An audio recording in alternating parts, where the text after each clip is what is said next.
I think it's important that clients understand we're not a giant business. We are a controlled business. We're expert at what we do. We're not wanting to be the next biggest builder in Victoria.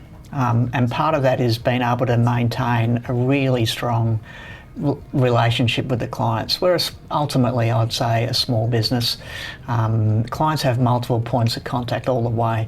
You know, they get random phone calls from Neil, just because that's what he does. Very random. To tell jokes. Yeah. They see me at a site measure. They often deal with me at a contract appointment. I'm popping in along the way of the build.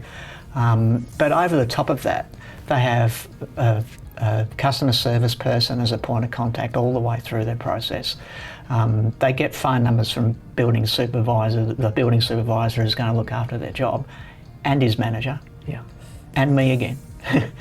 There are so many points of contact that they get. There's a weekly email that goes out to each and every client that says, this is what's happened on your home this week, because not every client's living there. It also says what's going to happen in the next couple of weeks. It might change. But even if they're living there, they still want to know. Absolutely. Yeah. And just because they're living there doesn't mean that the supervisor is going to see them. People have busy lives. They might be working from home and might not work at home. So that communication is really important, that we have multiple points of contact, but also a regular update formalised as to what's going on each week, and a regular email. And we have a system that we use to program our sites. That's called Smartsheet. It's a pretty well-known bit of software. And our supervisors update that as to what their program is going to be each week, often each day.